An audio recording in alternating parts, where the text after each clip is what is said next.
Welcome, everybody. Hope your holiday yesterday was good. Hope you ate a lot. Have fun with your family and friends. Tonight, we have a special guest. Myself and Mark are here. Andrew is not present this month, but he says what's up. He wish he could be here, but he unfortunately he's not able to make it. Uh, we have a special guest, like I was saying earlier. We This community kind of came about from our our affiliation through Taxi Music. So there was a road rally. I want to say 2015. I was at an open mic. I heard a voice that was just amazing. It was a soulful R&B voice. I was It was my first rally, so I didn't want to be too extra and approach him, but I had to. I exchanged information. I was like, man, I gotta work with you, bro. He might not remember this, but I do. That was the first time I heard this young man's voice, and been amazed and been a fan ever since. Introducing Chase Perryman, everybody. Hey What's there. going on? What's going Thank on, you, Chase? Terrell. I definitely remember that. Do you recall that? Yeah, because you were Yeah, doing Tired of Losing You. That was the first time I heard that song, and I'm just like, wow, just being a fan of, and we both talk, but being a fan of that era of like R&B soul, it's not every chance that you get to hear somebody do it and do it well, and so that's why I had to approach you, and so yeah, man, been I've been a fan ever since, honestly. So I appreciate that a lot, Terrell. And it's been awesome working with you.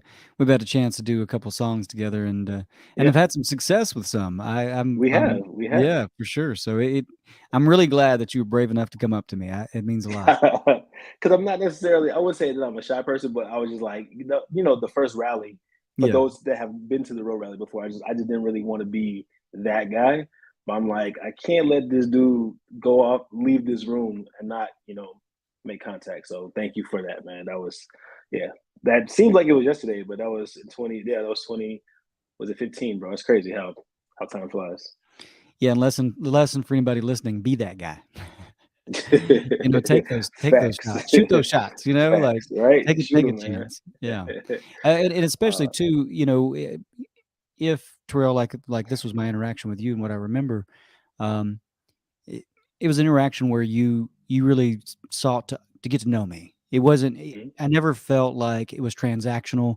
Like here's my tape, listen to it. Whatever. mhm. It was we built a relationship just by getting to know each other more, We and did. then seeing if there's an opportunity to work together. I think We that's did, something yeah. that I always try to help people, understand. It can be hard when you're doing music and you want to get found or you want to get help. We get a little desperate, we get a little needy, we get a little pushy. It's better to first like listen to the person, get to know them, and then see if there's an opportunity to work together.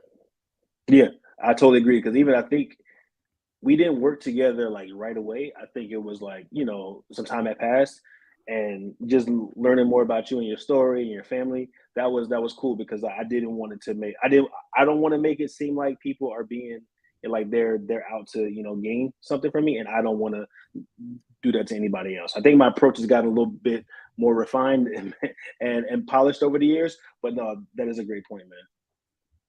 Thank you.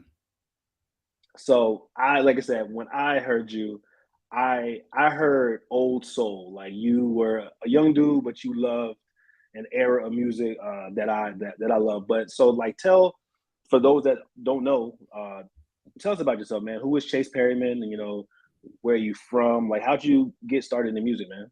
Sure. Sure. Thank you. Yeah, actually, I grew up in Middle Tennessee, south of Nashville. I've lived in Tennessee all my life, and started music really early in life. I couldn't even reach the kick pedal on a drum set, but I was playing the drums when I was like 5 and 6, and Wow. especially like my dad would bust me out when he'd have his friends over for poker night. Come out here and play some music. And so I'd get up and I'd jam on the drums for a little bit. Um, so I started off as a drummer, but you know, in terms of getting into singing, that happened a little bit later in life for me, and I was actually a drummer in a band, and I was writing the songs, but I wasn't the one singing. But then we kept like going through different lead singers, and so eventually I was like, man, I need to learn how to sing, and I need to be able to do this. And so I actually started off singing and playing the drums first before I even could play guitar. And in terms of the singing style that I got really fascinated in, even when I was very young, um, I found like an oldies cassette tape from my mom. It was like Motown hits, and I just loved like Marvin Gaye, Otis Redding, The Temptations, Sam Cooke, and those were the songs for some reason growing up. I don't know, like in the country as a young white boy. Like that was the music that spoke to my soul. I have no idea why. Like that was where I went.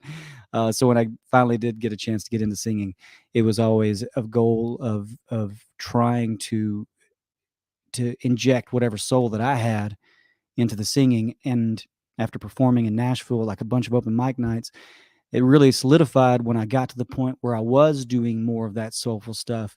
All of a sudden, the people in the crowd that were waiting for their turn to get up and perform would stop what they were doing. They'd put their phone down and they'd look up at me and be like, this guy is like, singing his heart out right now. And so that really resonated with me and also helped mold my vocal style as I got more into music later in life. Yeah, because that's how they felt was what I felt, man. Because like I said, when you just know, like it's a feeling that's hard to explain, but when you know it when you hear it, and I heard it that night, and your influences make a whole lot of sense. And like I said, I kind of knew that part of the answer. I didn't know about the drumming before the guitars, so that was new information. But I think we talked before about your influences, so that wasn't surprising. But I saw on your website, man, like you are grinding, you are a busy man. Apart from singing and songwriting, you do a bunch of other stuff that we can talk about later. But on your website, man, I was reading your site and it said that you were signed to a deal. Could you Do you care to dive into that? Because Sure. I didn't know that part of your story. Yeah, yeah. I was signed with a label in Atlanta for one album. The label didn't take off, and didn't do very well, but it was fine. I learned a lot from it. It was a big deal for me. Being a singer songwriter going solo by myself to go down to Atlanta from Tennessee, and spend a week cutting an album with a producer in a studio, and it was all songs that I had written. Unfortunately, like I said, it never went anywhere, and you can't even find those songs. So one day, like later on, I'll probably like buy the rights to the album finally and say like, here you go, have at it. But because I do so much music now, I mean, I think I counted the other day, I've got 13 albums of work that I've done since then. I haven't really cared too much about going back and finding that one album. I'll just write more songs. But I learned a lot from that experience, and it definitely it was one of the stones on the path to get me to where I am today. 13 albums, man. So you do have a large a catalog. So it would make sense that maybe that initial album was probably more of just a memory or like a step to get Yeah. to where you were. It's not like the main thing. That's cool, man. Like I never knew that you were signed, man.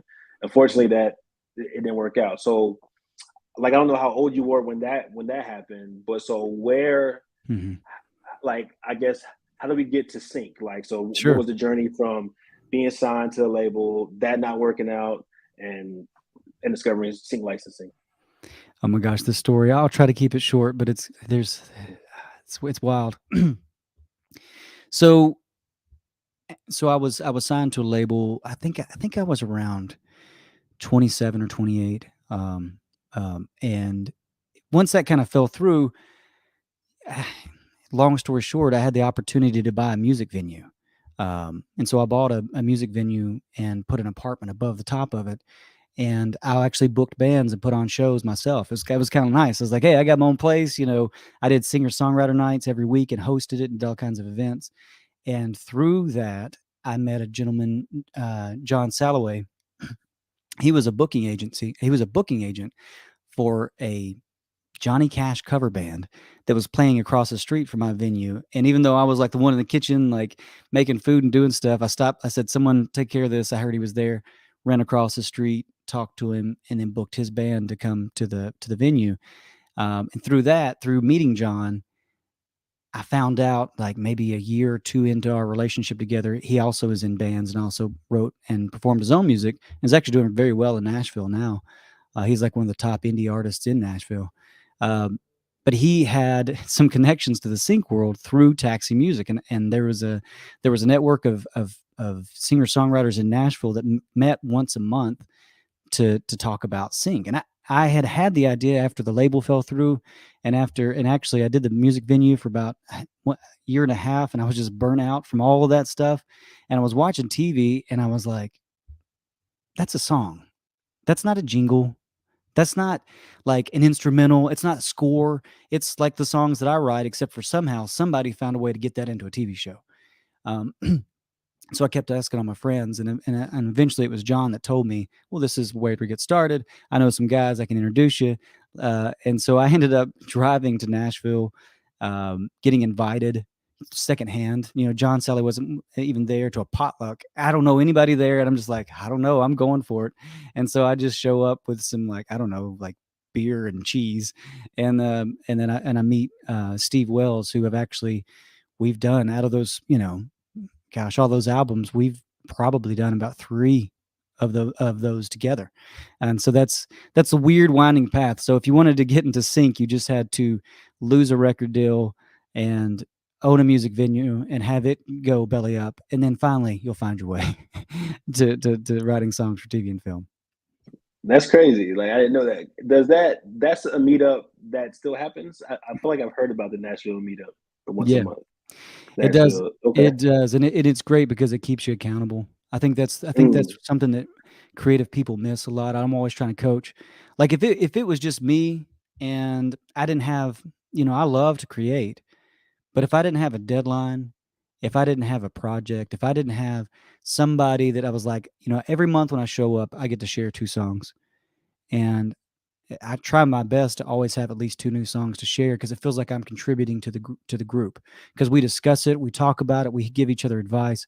And so if I just showed up every month with, you know, old songs, I wouldn't feel like I'm contributing at the level that everybody else is. And so one thing I'd always encourage, anybody, no matter what kind of creative pursuit they're getting into, like, how can you give yourself a deadline, and how can you help have someone outside of yourself to keep you accountable? Because being social beings, we seem to have a little bit more gas in our tank when someone else is on the line.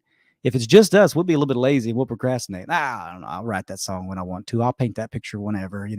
It just never seems to come. yeah, because if you didn't show up with any new songs and just came with cheese and beer every time, I don't know how well that would go over. But that's Depends on the super dope, cheese and beer, man. how good it is. I don't know, maybe. That's facts. No, that's cool, man. So, with the entry into the group and your involvement with sync licensing and that aspiration, how long? Because I know Mhm. some of our viewers and guests, they constantly ask me, how long does it take to land to land a placement or to start seeing placement? So, how long did it take you? I know everybody's journey is different and Yeah, timing is not the same for everybody, but how long to your entry point in that group and creating music for TV and film, starting to see the placements? sure. Best memory, I have been asked this before, and I haven't tracked all the details down, but I think that it was about 3 years before I got my first placement after, that entry, maybe even 4 years. Um, it really is a numbers game. I could have gotten there faster had I not had I suffer from something called creative ADHD. I always have like 15 different creative projects going on. I don't just do music. I do this. I do that. I do this, and I can't seem to help myself. So if I was just doing music, full time throughout those 3 years, it could have shortened it. At the end of the day, for me, it seemed to be about, once I had 30 songs in the hands of people that can actually pitch those to music supervisors, that's when I got my first placement. Um, so it was like a 30-to-1 ratio. So however, now what I do is always has vocals. It's a little bit different if you're doing instrumentals. I feel like you probably need maybe a little bit more than 30. And again, like you're right, Terrell, it really varies too.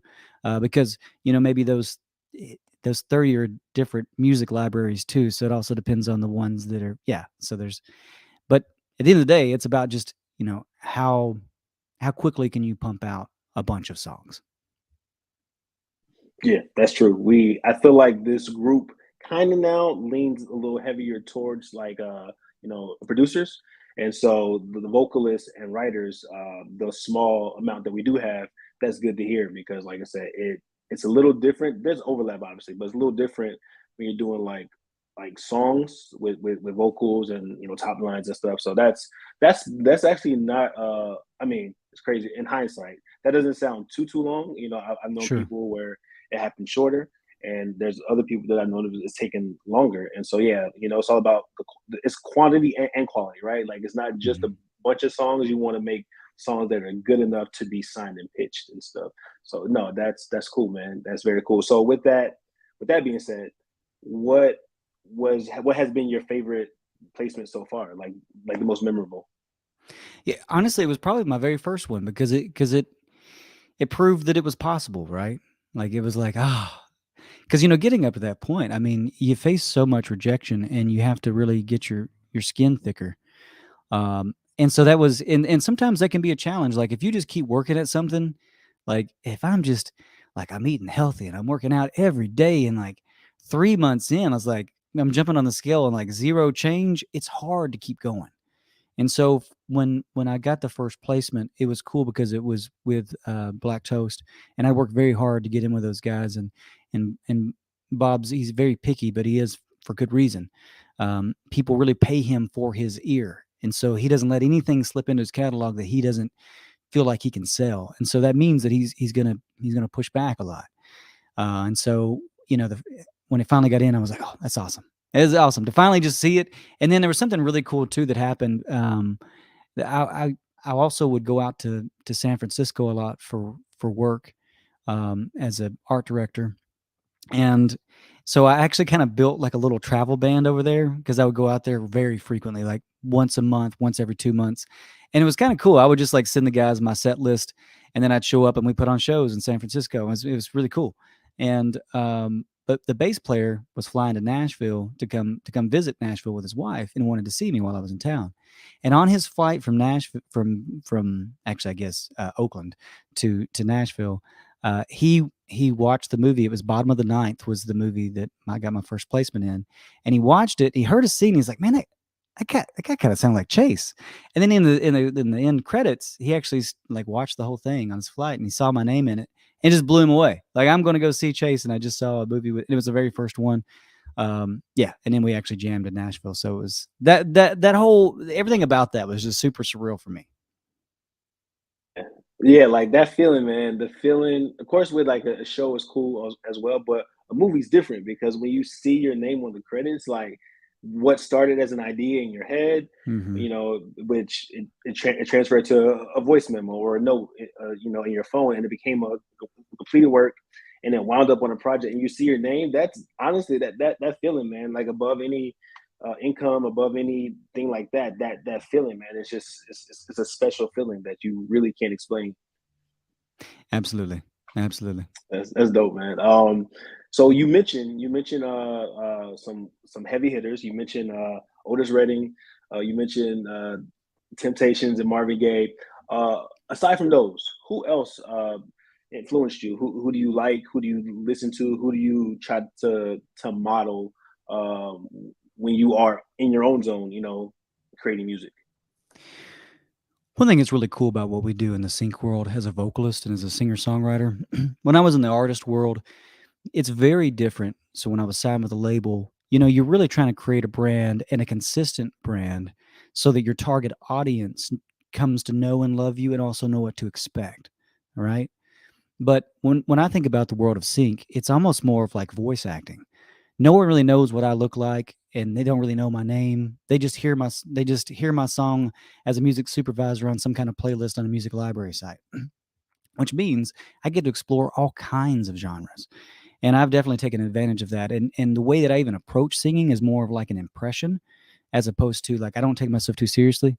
I don't romanticize it. I just have fun with it. Like, so I, working on a neo soul album, I listened to Al Green, and I really just kind of zeroed in and tried to sing like Al Green and understand how he does things a little differently.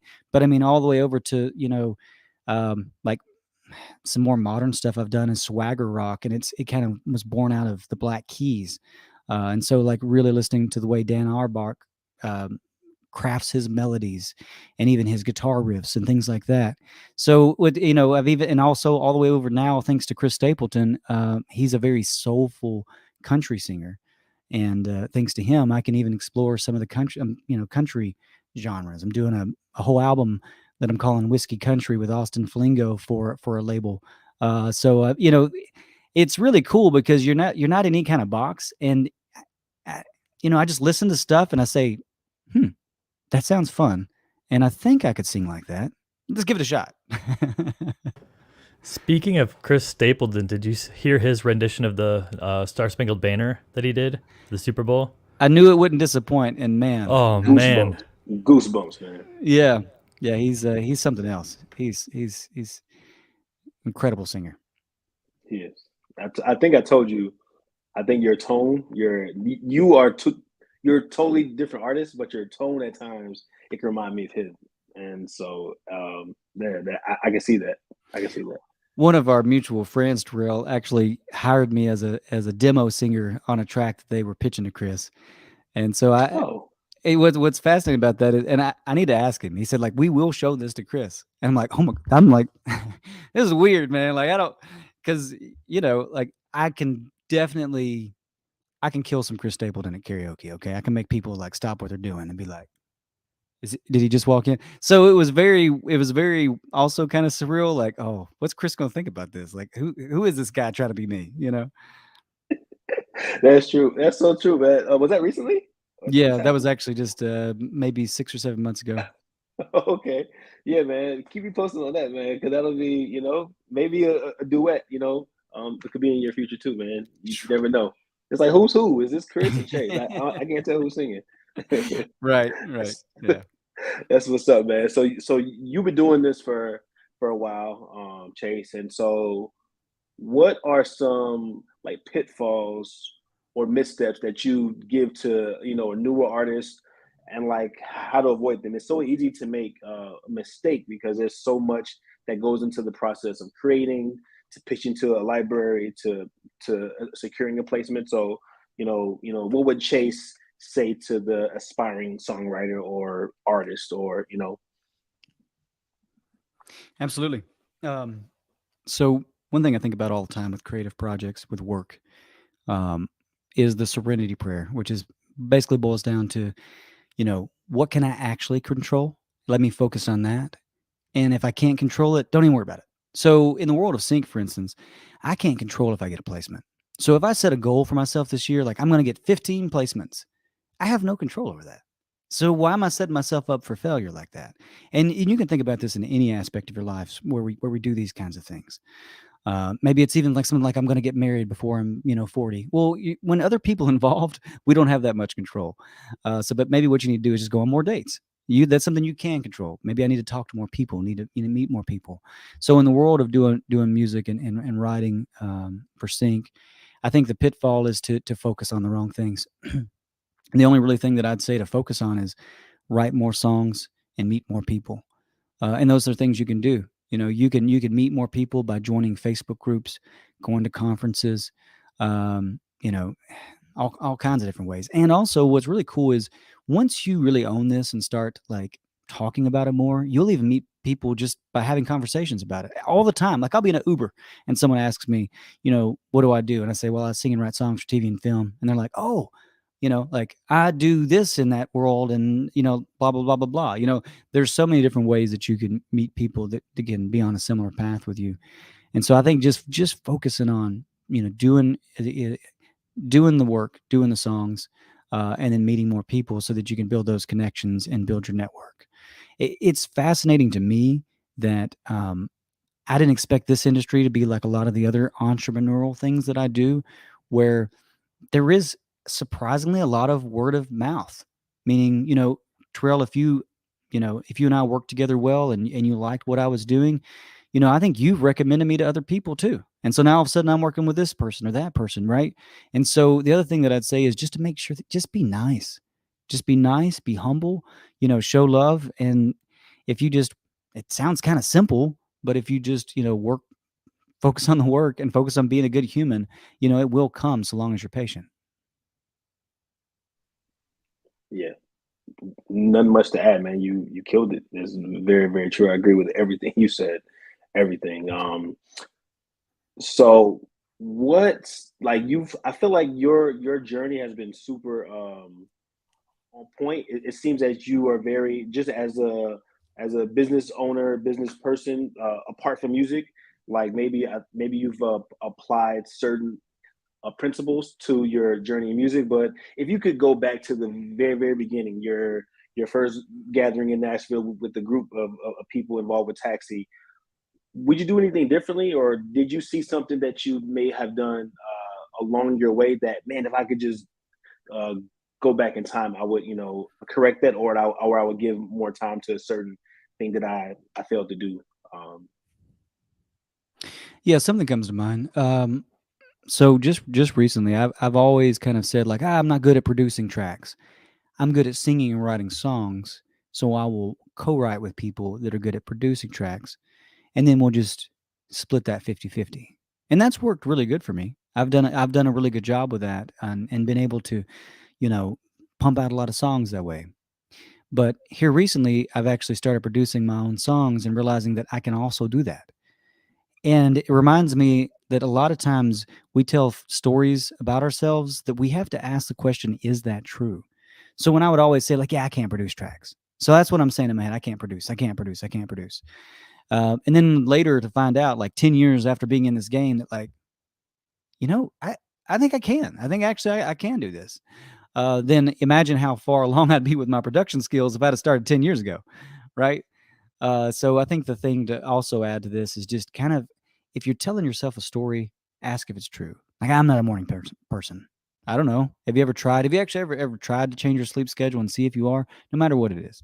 I'm not the kind of person that's good with money. I'm not the kind of person that, whatever it may be. Really question those stories you tell, and then maybe that's something that you can work on rewriting. It takes time. I don't feel like I'm a producer yet, but I feel like I could be now.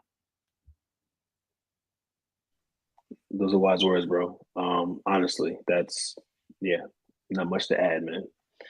Um, there's a logo on the screen when you're speaking song theory.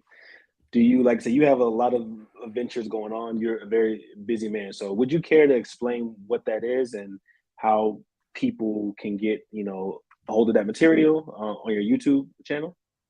I would care. I would care to share.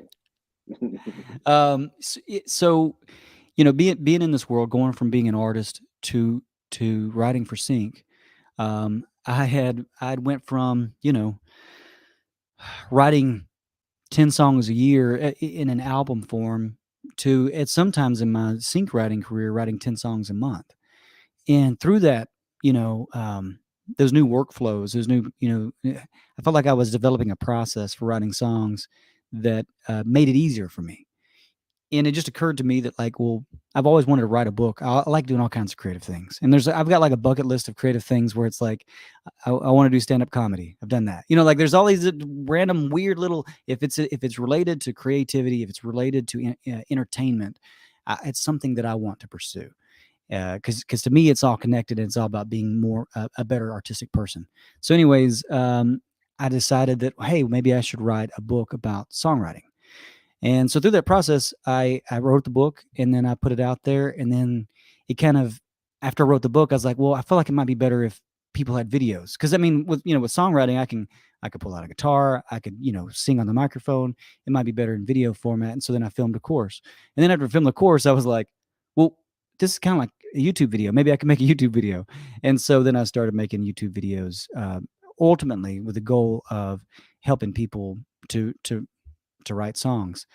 It kind of is evolved a little bit, where at times I like to really go even deeper into songs. Like I did a video that's like, where do songs come from?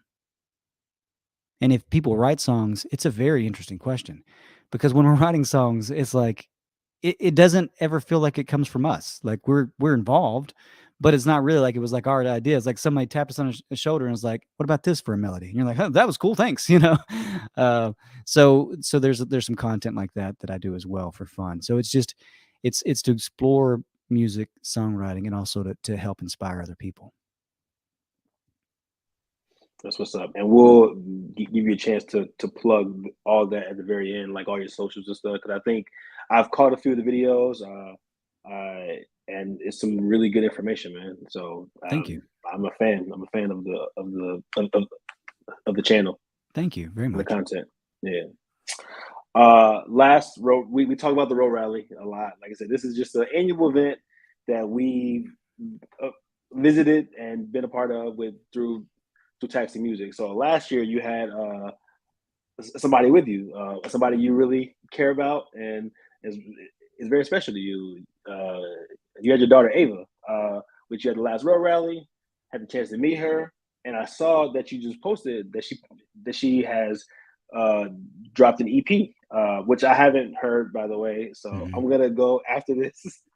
I'm gonna check it out. But I was very impressed with her with the songs I did hear at the rally, man. So what's it like, man? Like seeing like your daughter kind of follow your journey in a sense. Of course, it's her own journey, but like, what's it like? Like, was she the kind of the girl to kind of like observe you growing up as you wrote and recorded? Like where'd that come from? Sure. First of all, I'll say it's very helpful having another songwriter in the family. Ava was Chat GPT for me before it was a thing. So like I could always be like, Ava, I'm stuck on a lyric. What rhymes with cemetery? And she'd be like, and she just pop it out. Like it was crazy. Like she has this, I've written with a lot of people. And I'm not saying this, I'm biased. She is the sharpest songwriter I've ever written with. She's so fast on her feet. It's unreal. And so, first of all, selfishly, it comes in handy. I use her all the time. Hey, I pay for your rent. Come on, like, give me some ideas here. But I never pushed. I never even really knew. I never really knew if either one of my daughters. I have two daughters, would be interested in it. My oldest she was more interested in dancing, and then but Ava, very early on, she just started kind of like on her own doing little melodies and stuff. And then she probably doesn't remember it, but I would once I saw that, I would kind of, I don't know, I would just have talks in the car while we're driving, about what makes a good song, or how I work on rhymes, and so on and so forth. And so I was planting little seeds, but only after I saw that that something might grow, because she had a genuine passion in it. But what's really fascinating is she's the person that inspires me now, because she produces all her own songs. So this last EP she did, she wrote, she sang the vocals, she did all the instruments, she produced the whole thing, she mastered it, she mixed it. There wasn't, not another person had anything to do with it. She even designed her own album cover. So I mean, so it was after seeing her go through all that I'm like, all right, if this little person that I made, who's only 17, can produce a track, maybe I can finally learn how to produce a track, So it's really cool that it's gone like, maybe I inspired her, but now she's inspiring me. So. Wow, I didn't know. I feel like that sounds like you mentioned that she does everything at the rally, but to do everything, literally everything on your own at that age, with like, I'm looking at the artwork right now on Spotify. Like, it's official, bro. Like, I have to check out this project, man. And I'm just wow, and just seeing her at the rally and just interacting with her. She's like, I don't have the right song for her yet, but I definitely want to work with her because her voice is amazing. And yeah, it's super encouraging, man. That's so dope, man. That it's kind of like that she's gonna kind of carry on the legacy, like in a sense, Well, I'm kind of hoping that she's gonna be like Miley Cyrus, and I could be like Billy Ray. Like I want to. I'm ready to ride somebody's coattails over here. I've been working hard. Hey, I don't mind man, being. I can be in the shadow. I don't mind. That's your retirement plan, man. That's right. Yeah. Man, so yeah, we're coming up on the end, man. This has been a great conversation, Chase. I thank you once again for taking the time out of your busy schedule, because I know you design graphics, you do salsa dancing, what I'm saying, in my hometown, you know what I'm saying? So you do a lot of stuff. And so what other things, man, do you have planned for the remainder? I would say the remainder of this year. I don't know where this year has gone so far, but we're almost in June. And so what's on your agenda? I know you mentioned that you're doing an album currently. Is there any other plans to do shows or any albums or any things on the horizon? Sure. I appreciate that, Terrell. This has been great, by the way. I've enjoyed this a lot. The musically, I'm actually right in the middle of also doing a blues album with Steve Wells, and it's really cool because we're gonna do a full album of blues songs, but we're gonna do it for like 4 different blues genres. So like Delta blues, Chicago blues, um, yeah, Roadhouse blues. I can't remember the fourth one right now off the top of my head, but so that's a lot of fun, and that is fun too because when I do that kind of stuff, I really try to go and listen to the songs from that period, even like Wikipedia, try to get an idea of like what are they writing about? Why are they writing about this? You know, to me, this really is kind of like acting in a way. So it's like I got the part. The part is a blues album. Now, you know, I'm a very method. So now I need to go like investigate, you know, how are they singing? What are they doing with their mouth? All that kind of stuff. So we're doing that blues album as well as a whiskey country album. And then I'm also kind of focused on doing some more songs for advertising. I've had a couple songs do really well with commercials and they pay well. So I'm like, let me do more of that. So I'm adding that to the mix this year as well. Yeah, man, that's what's up, man. So where can the people find you, man? Share your socials, Instagram, Facebook, all that stuff. Sure. Probably the easiest place to find a lot of stuff is just chaseperryman.com. Um, you know, from there you can go off and explore. The other one for that's related to YouTube would be mysongtheory.com. My YouTube handle for Song Theory, I'm frustrated about it because it's this weird like my Song Theory and then like a bunch of numbers. I don't even know what it is. Like a number, So yeah, I saw yeah, that. yeah. So I think if you go to mysongtheory.com, you can click on a YouTube icon and go there. The artist name that I use the most for writing for Sync is a very long and confusing name. There's a crazy backstory we don't have time to go into.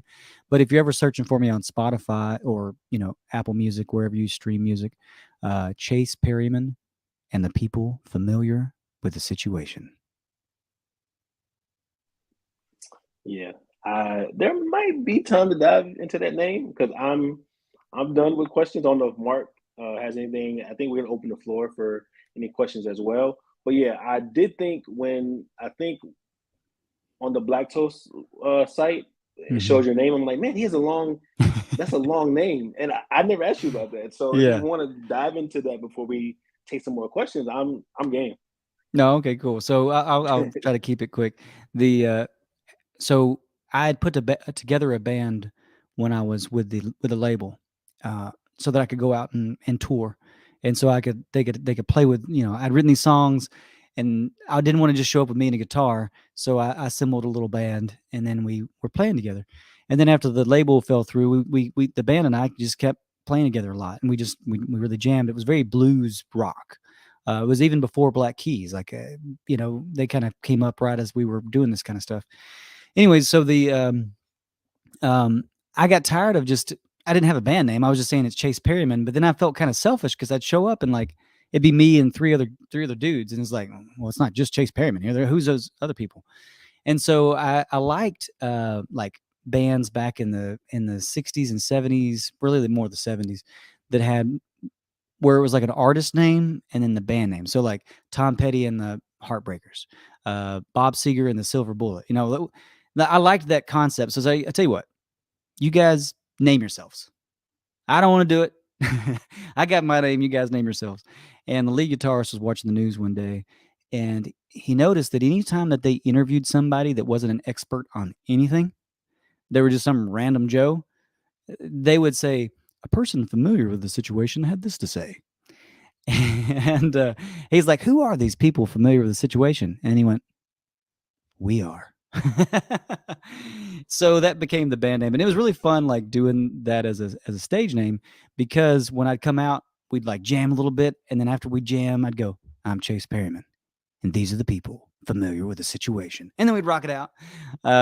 And it was really fun in interviews too, because people would always mess it up, and we loved that about it. One time we got introduced as Chase Perryman and the people who may or may not know what's really going on, and it's like, how did you make it more complicated?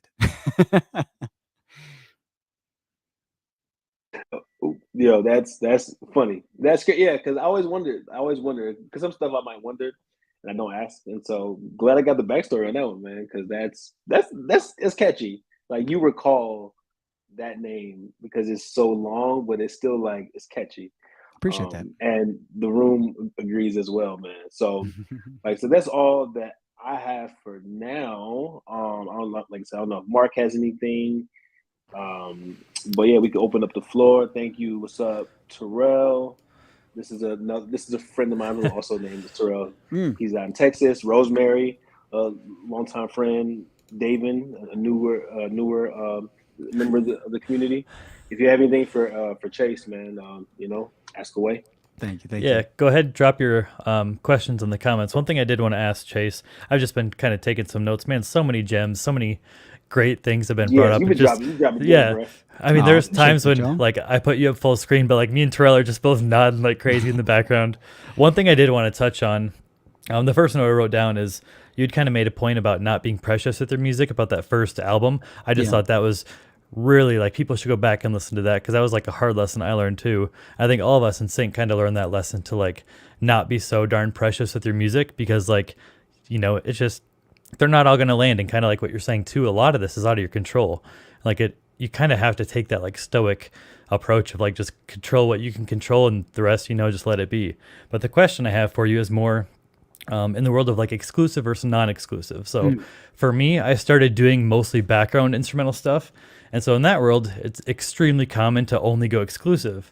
But then I noticed some people who do only artist work, they kind of like stay non-exclusive. But I just from digging a little bit, it looks like you might go kind of more the exclusive route as well. Do you want to kind of talk to that point and kind of how you approach like which songs are going to be exclusive, non-exclusive, or how you think about that? Sure. Truthfully, I swing both ways, exclusive and non-exclusive. I have a very abundance mindset approach to life in general, and especially when it comes to songwriting. I never feel like a lot of artists, especially with vocals, I have seen, and I get it. They are reluctant to like give exclusive rights because it kind of scares them, especially if it's in, I can't say this word right, I'm going to mess it up, perpetuity. I think I did it okay that time. So it really scares them, and I get it. But again, I think that Mark is also a way of being a little bit too precious with it. I never feel like, oh, this song is the one. I like the songs. Don't get me wrong, and there's some songs I absolutely love, but I always feel like got much more better songs inside of me still, and so I'm able to just like let the song go off and be exclusive. That's one more song that's has a chance to get placed. And then I'll go write other songs for non-exclusive. One strategy I do like doing with non-exclusive is it still can be a little weird if you have a non-exclusive song in the US with two different non-exclusive libraries, because for instance, I've got such a specific style. Let's say the brief from a music supervisor was a blues song about trouble. Well, both of these people might pitch that song, and that's going to be kind of weird. So one thing that I like to do with that is find libraries in the UK or worldwide, and do that non-exclusive that way. So I have a song, the same song in the US is non-exclusive with this label, but the other one is in a different territory. I kind of like that a little bit better, but I've got, yeah. I think the main goal is just to get every song gets a home. Yeah, I think that's a really great way to approach it. I agree. Yeah, the only other question I had maybe to ask, and kind of more just a statement on what you were saying too, is you made a point of not taking yourself too seriously. And I think that ties in really nicely to like having thick skin as well. Like there's a lot of people who like get down the sync path and they do take themselves far too seriously, and then they might get a tough rejection, or might send something off to a library owner, and they get either a harsh critique or a rejection, or even something just not telling them how awesome their music is, and it just it's obviously not going to work out for you. Is there any other anything else you can speak to on that sort of thought? Sure. I think one of the aha moments for me was actually at one of the Taxi Road rallies, watching a music supervisor, how they listen to songs, how they put a song into a scene, and it really occurred to me that it's not about me or the song at all. Like it doesn't matter how good I sing or how good the lyrics are.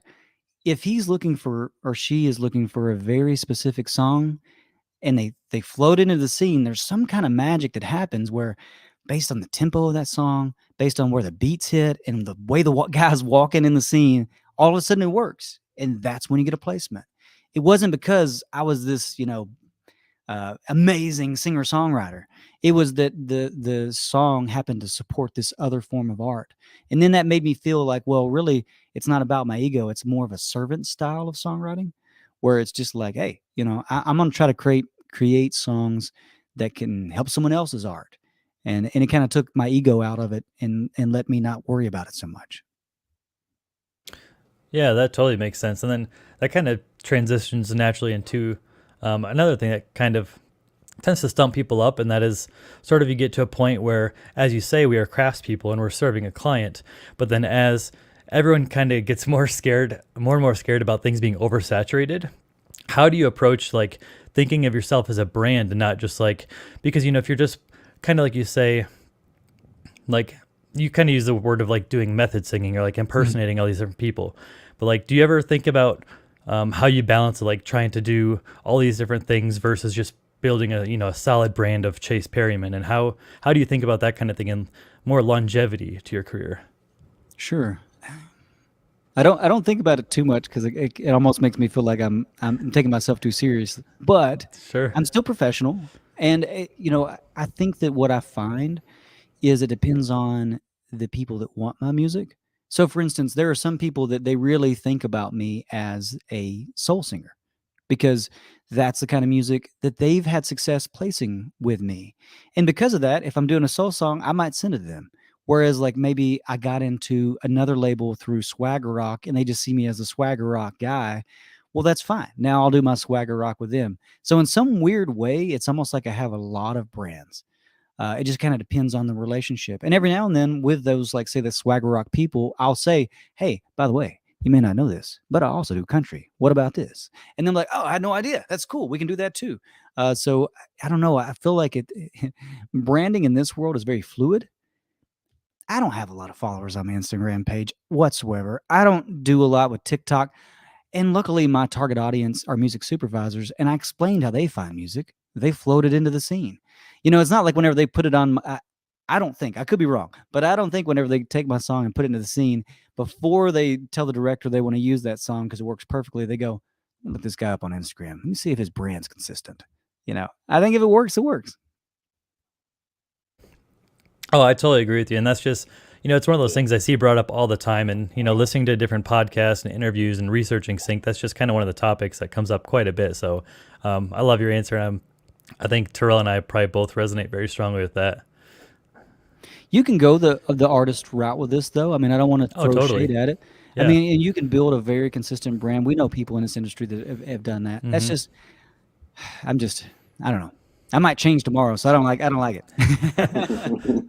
I might decide I'm going to do bluegrass next week, and I don't want anybody to put me in a box. Yeah, I mean, and we were kind of talking before we went live about, Vanderbo and like his whole strategy. And like, I totally went down that. He was a big inspiration of mine early on. I deleted all my social media. I was like, oh, if he can do it, I can do it too.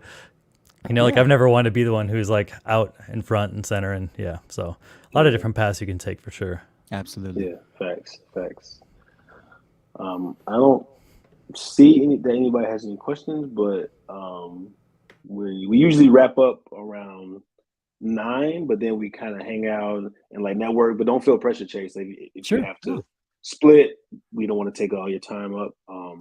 I'm happy to stay and be as useful as possible while I'm here. So we do have a comment here. Interesting. I have noticed some of the guys I've seen who are successful at landing placements don't necessarily have pages branded to the end. Mm-hmm. Yeah. And, another thing that I've seen, and I don't know if you guys can speak to this too, this is the one weird world in music where being a nobody can kind of be a power too. It works in your favor, yeah. Because a lot of music supervisors, like the people that are really who we're trying to get in front of, they're music snobs. And I mean that in the nicest way possible. That's what we want them to be. And I think that if they find somebody that doesn't have any following, doesn't have anything, but it has a really unique and cool vibe for their scene, they kind of feel like they're breaking this new artist Does that make sense? Like, it's like super underground. It's like, oh, Mhm. if they don't exist yet, I'm one of the first people to, like, show the world this awesome song. And I really do appreciate that a lot about music supervisors. Is I think they're like super fans of songwriting and music, and so they actually, that's kind of attractive to them at times. Mhm. It actually is. Plus, we're a lot cheaper than the Black Keys. Been like, or Drake, yeah, Yeah, definitely. yeah. Yeah, if you guys have any more questions, make sure to drop those down in the comments. Otherwise, yeah, we could probably go ahead and wrap this up here shortly. Unless, do you have any final closing thoughts, Chase?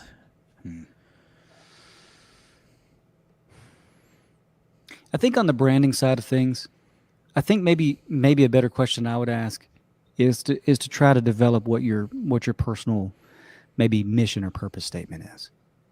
I think as a creative person for myself, a long time ago, I did that work, and it was a weird thing to do. Like, well, I'm gonna write a mission statement about me. Like, that's weird. Like, I'm not a company. So it kind of reminds me of like branding yourself, right? Like, I'm not a company, but I need to brand myself. But I have noticed through my entrepreneurial work, when you have like a purpose statement or a mission statement or a vision statement, it really helps you make decisions. Because you can go back to that, and it's like one of your core values, and be like, okay, before I take this on, does this align with what I want my, and it sounds kind of, now I'm like, taking myself too seriously, but like my life's purpose should be. And so one thing that could help on your journey in this is to kind of define that for yourself, because then as you're making choices about exclusive versus non-exclusive, all these things, you can kind of look back to that and say, like, does this align with what my goal is in this industry?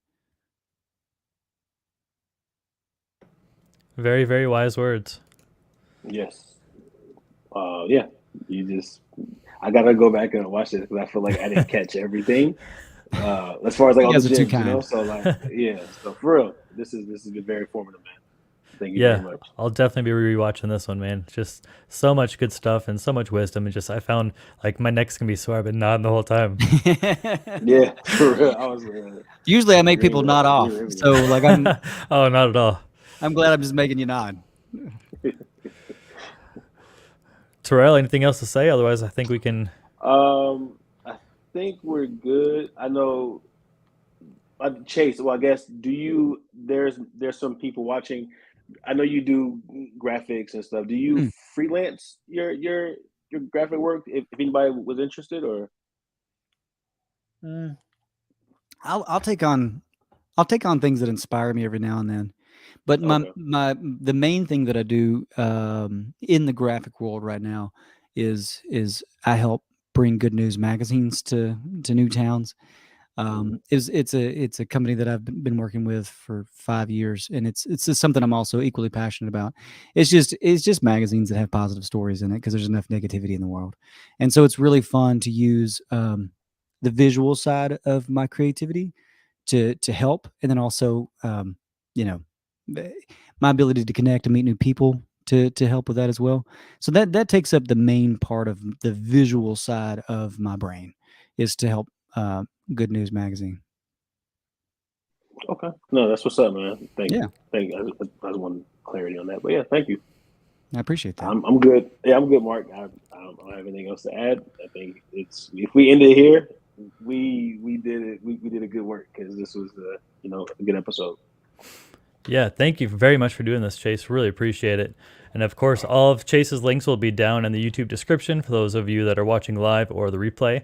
And we'll make sure we have all those and anything that Chase mentioned. Thank you guys for being here. We see you guys in the comments. We appreciate you being here. Appreciate any and all questions. And again, thank you so much, Chase, for being here. Feel free to join the Sinkhole Discord server as well. The link for that will be in the description. Otherwise, you can keep up to date in the Sinkhole for future events. And we have these events once a month, kind of going in between having guests and then doing solo episodes with the admins. But I think that's going to do it for this month. Thank you guys, and we'll see you next month. It's been an absolute pleasure, y'all. Thank you for having me. Likewise.